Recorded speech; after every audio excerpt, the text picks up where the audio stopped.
great day to be in the hot mix asphalt industry, huh?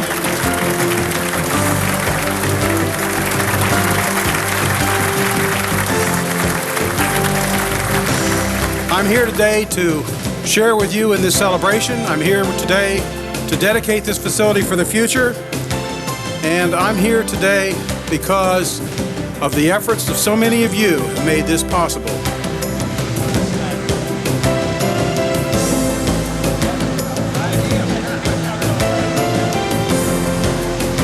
The original idea of NCAT was that we would do 2 or 3 things. First, we would develop a textbook where people could teach it. And secondly, we would train the professors to use that textbook. And thirdly, we would do research. Guys, enjoy it. We're going to head over to the building. You had industry, you had agencies, federal, state agencies, and you had universities or academia that all kind of did their own thing their own way. And the concept was to bring these groups together and form this really unique program and to make something happen and to produce research that was implementable.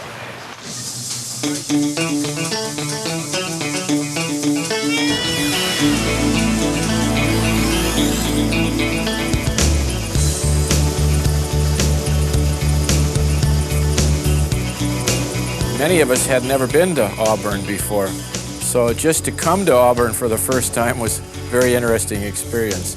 After we were here about 2 or 3 times, we began to say, this is a pretty good school, and some of us are from northern universities. I started in 1987, and I was assistant director to Freddie Roberts, who actually started as the director in 1986. I was the second person on board. I was hoping that eventually maybe we'd get up to 10 people. I was hoping that we could fill the lab up that we had in the Harvard Engineering Center. It was very empty at the time. That was really my dream at that time. The thing that's different about NCAT is that we were set up by the industry at a academic institution to do more practical research. A lot of research has been done in the past. Some of it has been too academic to implement. And one of our goals is to take some of this research and to make it more practical and then help to get it implemented. Partnerships are essential in doing that. If you look at the research we do, about 1/3 of it is financed by the industry, about 1/3 by the federal government, and about 1/3 by the state DOTs. Well, we didn't have much money, so we knew we couldn't do too much or have too big a quarters, so we had to do it step by step, and we did that step by step. We had small quarters, small laboratory. We enlarged that, and boy, we thought this was really great. That was only 5 years ago. But really, the research center and the government agencies, including the federal government, said, hey, this is what we were looking for. And so it all just sort of boomed, and as we got into 1995 to the year 2000, the demand was tremendous for the research that was coming out of this institution.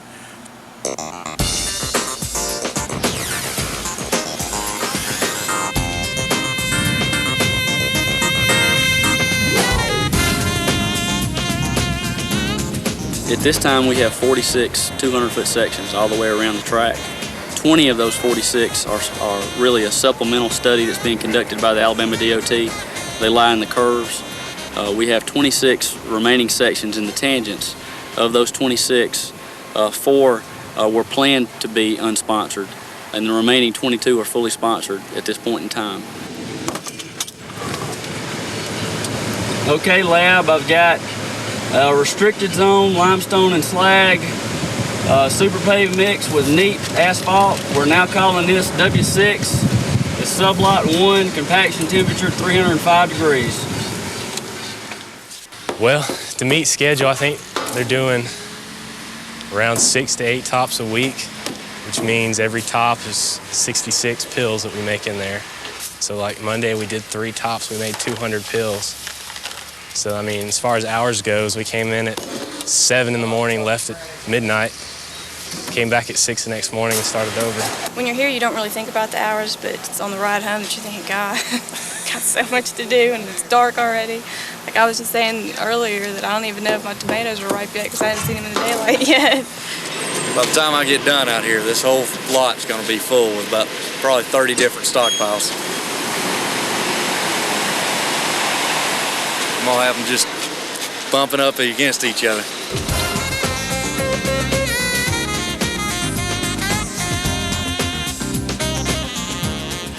My learning curve has went straight up.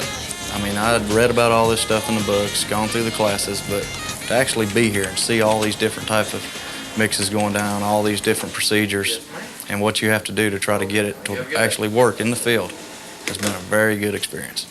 7's hit at 6.7, or 9's hit at 7.7, 3's hit at 4% dead on. That's the new procedure. I like it. Yep, we're gonna run with that from now on.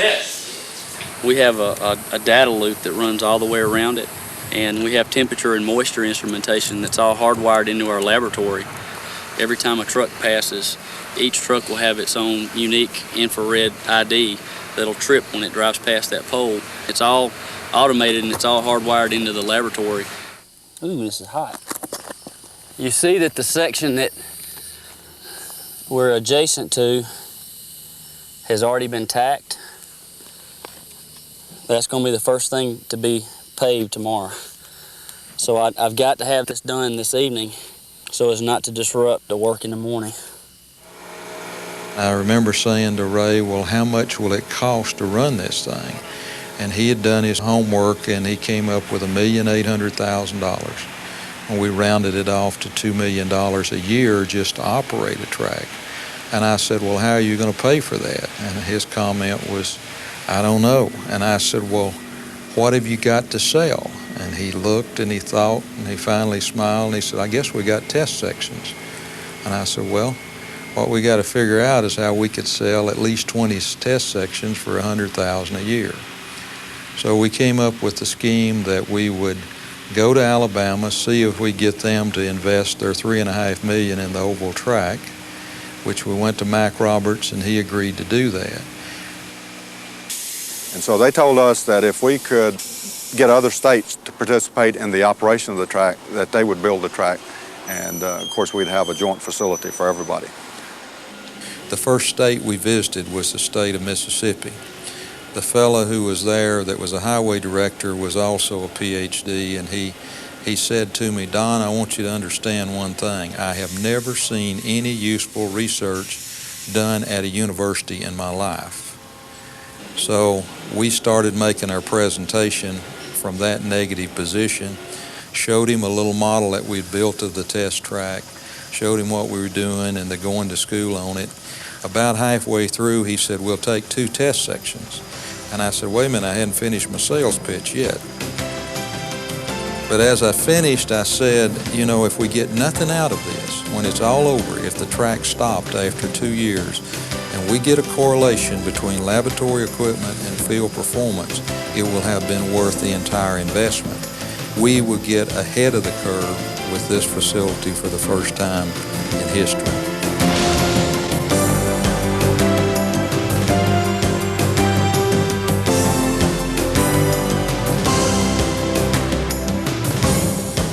We took a giant step right now to really put this facility together, but I think what we have is going to work very well for probably the next 20, 30 years. I never dreamed that we would have something like we have today, where we have 40,000 square feet of laboratory and office space, where we have a test track that's the #1 facility in the world. Can you imagine yourself being a graduate student coming down here and looking at that facility and not wanting to go to school here, especially if you have any interest in transportation? And it's just a tremendous opportunity. And that's where the future is. Today, as we dedicate these facilities, it is to learning and leadership that we should be setting our course for the future. Today, more than ever, America's transportation systems are faced with growing demands. Only through technological leadership will we be able to meet these challenges and provide for our nation the finest transportation system in the world.